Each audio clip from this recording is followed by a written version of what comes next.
Bismillahirrahmanirrahim. Assalamualaikum warahmatullahi.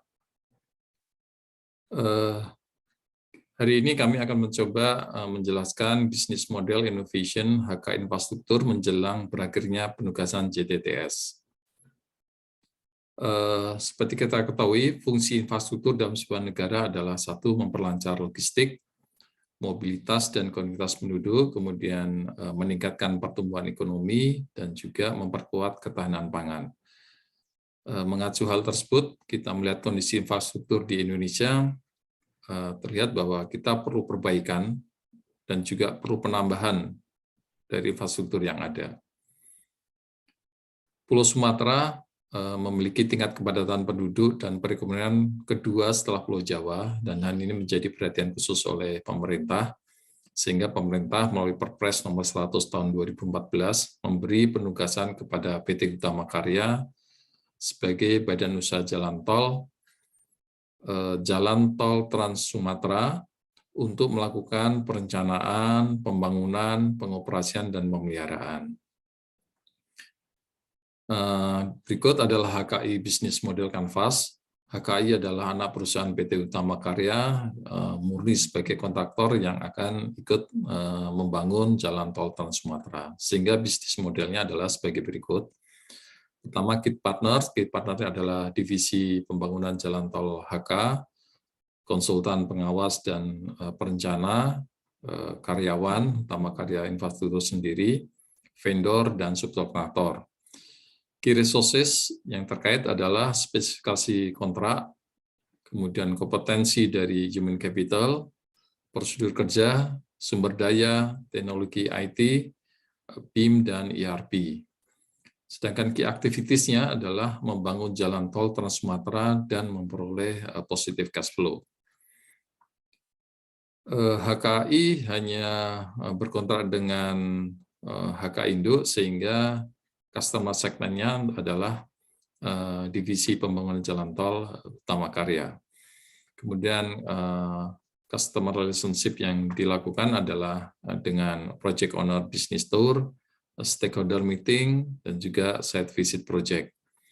Channel-channel yang digunakan adalah Perpres sendiri, penugasan JTTS, kemudian komunikasi dengan HK Indo, pembangunan jalan tol, kemudian membuat website dan media sosial. Sehingga value proposition yang diharapkan dari Utama Karya Infrastruktur adalah dalam mengeksekusi kontrak adalah kita harus on time, on budget, meet the requirement, kemudian menjadi kontraktor spesialis jalan tol.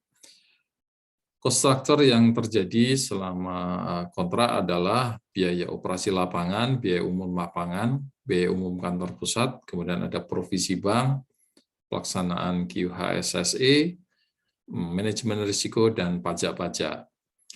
Sedangkan revenue stream yang menjadi sumbernya adalah kontrak itu sendiri, kemudian efisiensi pekerjaan yang dilakukan, metode kerja pelaksanaan, intercompany support. Di dalam hal ini adalah beberapa anak perusahaan dan 7 perusahaan Utama Karya yang bekerja bersama dengan HKI dalam pembangunan jalan tol, kemudian supply chain. Jalan tol Trans Sumatera akan berakhir pada tahun 2024, sehingga HKI yang hanya mempunyai kontrak khusus jalan tol Trans Sumatera perlu melakukan transisi menghadapi berakhirnya penugasan JTTS ini. Kita lihat di sini pada tahun 2014 sampai tahun 2021 seluruh kontrak HKI adalah 100% untuk pelaksanaan jalan tol Trans Sumatera, tidak ada yang di luar atau yang non JTTS adalah 0. Kemudian kami HKI melakukan perencanaan di tahun 2022 sampai 2024, di mana kontrak-kontrak jalan tol Trans Sumatera adalah 40%, sedangkan yang non jalan tol Trans Sumatera adalah 60%. Berikutnya, setelah penugasan berakhir di tahun 2024, sudah dapat dipastikan bahwa 100% kontrak yang dieksekusi oleh HKI adalah non-JTTS adalah 100%. Sehingga di sini perlu melakukan perubahan value proposition-nya, namun dampak dari perubahan value proposition-nya adalah yang semula adalah khusus toll road, dalam hal ini adalah jalan tol Trans Sumatera, ditambah dengan related building. Related building ini adalah proyek-proyek KPBU, kerjasama pemerintah dan badan usaha, kemudian mulai memasuki infrastruktur tambang, melakukan investasi, khususnya di jalan tol, kemudian juga akses pelabuhan. Sehingga dari sini akan terdapat perubahan dari resources yang ada dan juga customer yang ada. Sehingga bisnis model kanvas baru dari HKI, dari perubahan value proposition-nya, yang dimana ditambahkan related building tadi, key partner-nya adalah owner, dalam ini adalah tidak hanya internal pembangunan jalan tol utama karya menjadi owner secara keseluruhan. Kemudian juga key resources-nya di HKI membentuk corporate plan, di mana harus mencari ide-ide jangka panjangnya.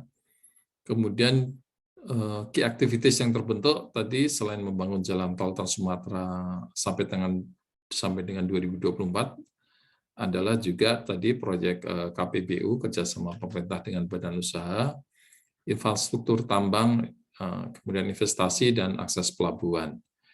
Di sisi customer-nya ada beberapa penambahan selain dari divisi pembangunan jalan tol, juga dengan pemerintah, semua dengan proyek-proyek KPBU, ini owner-nya, customer-nya adalah pemerintah. BUMN ini biasa membuat infrastruktur tambang atau juga akses pelabuhan, juga di swasta-swasta, banyak di infrastruktur tambang. Kemudian channel-channel yang dilakukan bertambah, menjadi kita juga harus mengikuti di media cetak, dan juga untuk promosi dilakukan mengikuti kejuaraan-kejuaraan profesi atau perusahaan, sehingga kepada customer bisa mengenal kemampuan atau kompetensi dari HK Infrastruktur. Untuk cost structure dan revenue stream-nya tidak berubah karena masih bergerak di bidang jasa konstruksi. Baik, saya kira itu. Terima kasih atas perhatiannya. Mohon masukan bila ada. Saya tutup. Wassalamualaikum warahmatullahi wabarakatuh.